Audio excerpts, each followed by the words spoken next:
We've just done a dive into what feels like at least new thoughts and commentary on the Klay Thompson situation, and we'll play it for you again here in just a second from the Warriors Plus Minus podcast with The Athletic, Tim Kawakami and Anthony Slater and Marcus Thompson. My read on the Klay thing and why I think this whole deal is difficult right now for the Warriors is that I think that we've made this largely about money, and I don't think it's largely about money. I think it is largely about role, and I think it is about the way he's being approached. We don't know Klay Thompson, but we do know Klay Thompson to be someone who has big ears and big emotions, right? Is that fair? Yeah. Okay. Yeah. So if that's fair, I'm having the hardest time wrapping my head around these things that we now believe to be true with regard to the way the Warriors are approaching this offseason. It seems to me that the Warriors are approaching him with two things. One, you're not starting anymore. Two, you're not our top priority. You're going to have to wait. I don't know how the hell Klay accepts that. I feel like he will be so offended. And he can be wrong on that. You can have your opinion. I'm not saying he's right. I feel like that would offend Klay Thompson at literally the highest level. Yeah, it makes sense that it would. And if you're Klay Thompson and you're looking at what you've been for this franchise and what you've been as a champion, a four-time champion, what you overcame with not one but two catastrophic career-threatening injuries, and even after that, you came back and you were a champion again. And you look at 2 years ago, you led the league in three-pointers made. And last year, you were fourth in the league in three-pointers made. You're still a very good player. You're not the same player that you once were. You're not a lockdown defender, but you're still a starting player in this league for somebody. And if the Warriors are looking at him as a sixth man or as a 30-minute-a-night guy or a guy who we don't want to shoot as much as maybe he wants to shoot, yeah, it doesn't have to be about the money. There's an old rap song, Money, Power, Respect. And it is really a three-pronged thing. And for Klay, the money, not a huge factor. Everyone wants every last dollar, and I'm sure when you're rich, that doesn't change. He wants money. Power, he doesn't have the power that he once had as an aging player in the league, but respect is something that all of us want. All human beings want to feel that respect. You and I come to work here, Lucas and Grandy, we have a great team. We want to feel valued. We want to feel valued by each other, by our boss, Matt Nahigian, by our company, by our coworkers, all of that. That stuff matters maybe even more than money and the relative power. So I do think that when you look at it like you're saying, if it's, hey, we want you to be a sixth man or we don't want you to think of yourself as the number two option anymore, think about Kyle Korver late in his career. You know what I mean? If you're Klay Thompson, you're thinking, heck no. Well, look, they already went through this to a degree. They already convinced him to come off the bench once. I think there's a way to do it. My sense is they're not doing it the way that they need to do it. And I think that they're not doing it the way they need to do it because I don't think they want to do it the way that they need to do it. Like, we're getting real damn close to compiling a lot of information that suggests the Warriors would kind of like, without making it look this way, they would kind of like Klay Thompson to maybe go play somewhere else. And there's his idea, you know? Correct. Of course. Yeah. Correct. Yeah, because then they get, hey, you know, we already said on the record that, yeah, we want Klay Thompson. Who wouldn't want Klay Thompson on their team? Right. We want Klay to stay. And then, you know, behind the scenes, you're like, oh, we're gonna offer Klay about $14 million a year. Or don't offer him anything. Right. Just tell him that we're not ready to make the offer. We're going to make an offer. We're not ready to make the offer yet. And what does Klay hear? Well, Klay hears you're not priority one. So, You know what I mean? You go to, like, you just brought up this workplace as an example. And it's true for any workplace. You go to your boss and you say, hey, contract time coming up. You know, could we maybe have a meeting? And the boss is like, I mean, not yet. Well, but it's up in 2 months. Oh, well, we got time. A month later. How about now? Yeah. Yeah. We'll get back to you. We got a bunch of stuff going on. Yeah. There's a lot of meetings. So, I got to put together this PowerPoint. At a certain point, like no money has been discussed or anything, but you're like, wow, like they don't care. And I do wonder, and again, I'm not saying that the Warriors are classy. They're not going to be disrespectful to a living Warriors legend. They're not going to do that. But they are in this really, really prickly spot with regard to how they proceed with him because they want to treat him like Klay Thompson.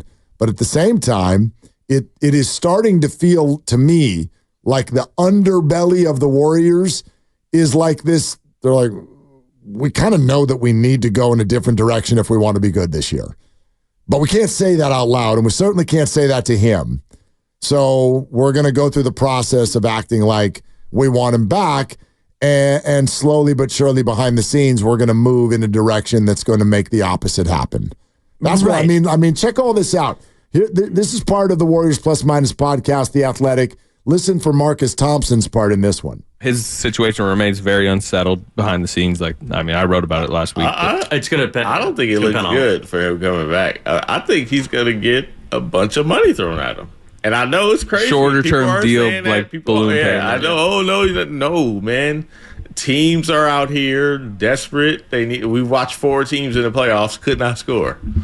They just could not score. And here's a hired gun. I think somebody's going to offer him a bunch of money. Then Klay's got to decide: do I take the money or do I? And what that number is? Is it going to? Are they offering him 30? Or are they offering him? I think he can get it. I think he can get it. I tell you what, you listen to that, and Marcus brings up a really good point that's totally outside of the Warriors' offices, and I agree with him. Not that my ear is to the ground at any level that his is, but like if you think about, even take the way Stephen A. Smith talks about him, potentially being to the Knicks. Like there are teams that are in this different spot where they're like Klay could be our missing piece. And so I think that the offer that Klay Thompson or offers that Klay Thompson is going to get, I think they're going to be significant. Yeah, I agree with you. And we've already looked at the teams that are competitive who do have a lot of cap room. And those are a couple of them. Orlando's one, New York is another. And you certainly have, other ones that are out there. OKC's a team that could use a little bit more shooting. So it all comes down in a number of different ways to Klay Thompson's going to have suitors. And if you're the Golden State Warriors, yeah, you want Klay Thompson, but you do know that Klay Thompson probably won't get the same kind of offer with the Warriors that he'll get elsewhere. And you mentioned it about priorities. Right now, the Warriors' number one priority is to get better. And priority number one is to find a way to get a big boy. Jimmy Butler just flew to San Jose, and we're all abuzz with what possibly that could mean. Wow, he's definitely coming, even though it's completely illegal. Even though it's complete nonsense. But our mind right now is in a place where we're waiting for the Warriors to make a big swing, a big move. Sure. And Klay Thompson re-signing is not that. What could Jimmy be doing in San Jose? What the hell's going on in San Jose? I checked. The Quakes are on the road. Okay, so it's not that. Yeah. That's a great question. Thank you. Yeah. Why is Jimmy flying to San Jose? If you're, maybe he has family there. Flying to Chase Center, if you're going to Chase Center, you'd fly to SFO. Right. And the other thing is he flew from Van Nuys. Right. Which I think indicates that it's a private plane. Because Why? I don't think that there's a Van Nuys airport, is there? Well, there must be. Well, of course there is. Meaning, right. You're saying a commercial airport. There's Burbank. There's Long Burbank. Beach. There's LAX, of course. Ontario. I think Van Nuys is one of those smaller airports. Van Nuys Airport. It's a public airport in the Van Nuys neighborhood of the city of Los Angeles. All right. What airlines fly out of Van Nuys? I wonder. Don't know about Van Nuys Airport. There's one of two operating. Yeah. Anyway, whatever. Yeah. Yeah. Just felt like it might have been a small private. Planes, probably smaller planes. Who knows? Know what I mean? Yeah. I went to school at Cal Poly. There's airports in San Luis Obispo and Santa Barbara. You can fly there. Oh yeah, my son flies out of Santa Barbara every time he comes home from college. He doesn't drive. He flies. Exactly. And So Southwest flies out of Santa Barbara. But I didn't know if Van Nuys was an airport. Like, we have many here in the Bay Area, these smaller airports like Concord and Novato has an airport, Noss Field and Livermore and Hayward, Palo Alto. There's one on the peninsula, I think, in San Mateo or Belmont, I think.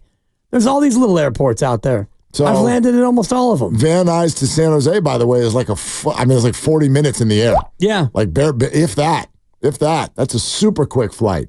Anyway, we're off on a tangent with regard to Klay Thompson is going to be, if he signs with the Warriors again, that is more of like a July 7th or a July 8th maneuver.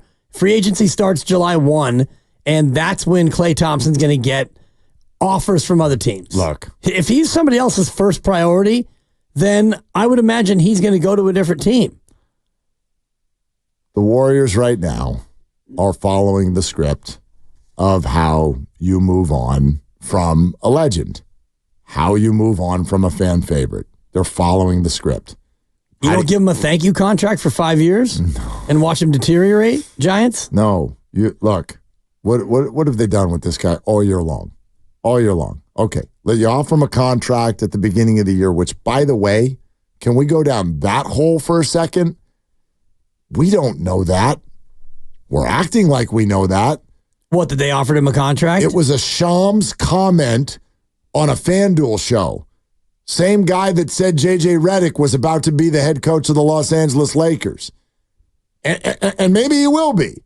Everybody's moved on to Dan Hurley because Woj bombed Shams. Who knows? Nothing has happened yet. But just because Shams said, I heard the Warriors did 2 years and $48 million. I mean, Steve Kerr has come on this show and been like, Shams. So I don't know that he was offered 2 years and $48 million and said no. But the Warriors offered him, if they offered him something, it was on the shorter term, and it was for a major, major downgrade in terms of money. Okay, so you start there. Then you float it out publicly. I'll let everybody know that we offered him a contract, and he said no. All right, now we get into the season. Tell you what, why don't we move him to the bench? Let's move him to the bench, signaling to everybody that we know that he's not the player that he used to be. As things continue to roll, you get to the end of the year, you have a very woeful finish, and then at every turns of press conferences and microphones, you talk about how badly you want Klay Thompson to return. Then again, you have an exit interview that clearly has him agitated. Okay, so I don't know what was said in that exit interview. More on that in just a second, because some of these guys do. But watch what's going on. Here's the key point I'm trying to make. The Warriors are publicly saying, we want Klay. What are all the beat writers saying? Because they're the ones that are getting the stuff that's behind the scenes. So if you're going to say out loud, we want Klay, we've got to have Klay back. And every one of the beat writers is like, yeah, it doesn't look good. Where do you think they're getting it? Where do you think you're getting it? The Warriors are letting the beat writers say publicly what they actually think. They won't say what they actually think because they can't. They can't say that out loud. You can't diss a legend like that. Well, it does you no good either, really, to go on and say, we're moving on from Klay Thompson. We want to thank him for his participation. But you said publicly that we want to keep him. Yeah, they do want to keep him. Do they? For sure. For sure? For the vet men. I mean, it all comes down to price. Do they want Klay Thompson on the team? Absolutely. Do they want to match whatever Klay is offered by another team? No chance. The Warriors' number one priority in the offseason is what? Get better. Their job is to get better. Bringing back Klay Thompson, bringing everybody back, and I don't think that Chris Paul would be among them, but even if you brought Chris Paul back, forget the salary. If you just brought back the exact same team, the exact same basketball players that you had last year, are you any better? I would argue you're a little bit worse because the majority of these guys, well, all of them, are a year older. And some of the guys like Kuminga should be a little bit better next year. The younger players should all be ticking up. Chris Paul at 39, Dario Saric. I mean, all these guys would come back in this hypothetical. So if you brought everyone back, you're not achieving your goal. Correct. Of getting better. Well, I'm gonna largely agree with you, but I think there's a finer point to the idea of do they want him back, and it's just price. Price obviously affects everything. And role, you mentioned it, yeah. Yeah, I think that's what the Warriors are completely focused on. So I'll agree with you. They want Klay on their team, but only on their terms. They want Klay on their team to do what they want him to do. And I would gather it probably doesn't match what he wants to do, and it definitely doesn't match what other teams are going to offer him to do, which is why they're going to be willing to spend so much more money, because they're going to ask him to come in and have a much more substantial role. Right. So add all those things together, and it's almost like, I mean, you can just fly into the other direction completely. Why on earth would Klay stay? If there are other places that are like, so more money, bigger role, and first priority, who wouldn't sign that? Well, you probably would, unless you were so married to the idea of legacy and finishing where you started. That's important, but if it comes down to role and money and respect, like we talked about, because if Klay Thompson is in that spot where the team is privately saying to him, you know, Klay, we see you more as a bench player, and you're going to have to take a pretty monster pay cut and stay, but don't worry about the embarrassment that you may feel about coming off the bench for the Golden State Warriors. Then it becomes a no-brainer. Look, I know we also all go under the premise that when Klay retires, he's just going to be gone forever. We're never going to see him again. I don't even know exactly if that's true or not, but nothing changes his post-career life. He's still a Warrior legend, and he will still completely be welcomed back to represent the Warriors in any way, shape, or form if he does go complete his career with Orlando or Philadelphia or New York. I don't think, like, I'm a big believer that there's a financial gain to a player to be a lifetime player that never changes jerseys. You know what I mean? A Buster Posey suddenly gets to be part of ownership groups or whatever. Like that, I think that there's a piece to that, but look around at some of the legends that we just adore in this city. Who put on other uniforms at the end of their career? Yeah, many. Jerry Rice. Right. Jerry Rice is Ronnie Lott. Joe Montana. Pretty much all the Niners. Steve Young had put on other jerseys prior to even coming here. All of them. Like, that's kind of been the Niners thing. It's an NFL thing, too. Yeah. But, we could go beyond that. And I just think that that's the reality for most players. Yeah, most pro athletes for sure. And I was thinking about this the other day as Brandon Crawford hit his first home run. Good example. As a St. Louis Cardinals. And good for you, Brandon. You're still out there playing. I thought that his career was over, and he's not playing a ton, but he did homer for the Cardinals, and I saw him trotting around the bases with that long, greasy-looking mullet, and I thought, good for him. He's still playing. You still want to play, you can play, but I don't think that the memories of Giants fans of Brandon Crawford will not be tarnished based on his not even a little his bit. One season. Not even a little bit. And I think it's more of the exception as opposed to the rule to find players who are one team their whole career. So you're right. Klay Thompson will not be smeared by the fact that he is an Orlando Magic for a couple of years or a New York Knick or whatever. Brandon Crawford has 147 career home runs. 146 of them were the Giants. Came with the Giants. Perfect. That makes sense. He's hit 162 this year in 13 games. Yeah. 37 at bats. He's got 6 hits, double and a homer. Slatarian. Yeah. You want to know what's just completely awful? I would die for the Giants to have Brandon Crawford right now. Just for these 2 weeks. But anyway, we wanted to play you that other comment from the Warriors Plus Minus pod. Tim Kawakami, Anthony Slater, and Marcus Thompson. And this was an interesting conversation that developed with regard to Klay's emotions and some things that upset him, not just from the front office, but from a very high-profile teammate as well. It's fair if Klay's he was pissed at him at the end of the season. There's no question. He was pissed at them at the end of the season. And by the way, not very happy with upper management's dealing with his extension talks. It's the whole thing. Or non-dealing, I should say. Yeah, it's the whole thing. And I think he took offense when Draymond, not at Draymond, but that Draymond said, hey, look, they signed him to a 4-year, $180 million deal when he tore his ACL. And, Klay didn't love that. And it's like, hey, what were they going to do? What were they going to do? Can you imagine if they did that was probably his most, he had a very interesting exit interview for several reasons, but that was probably the answer that was most, revealing. He had that people should go back and listen to it if they want. Just laugh, can you imagine? Oh, yeah, what? I just, tore my ACL trying to win my, fourth title. Yes. And he's right. It just was a very interesting moment. And that Draymond's the one who brought it up. No one said, hey, Draymond, the fact that they gave Klay all this money after he's tore ACL. No, Draymond brought it up himself.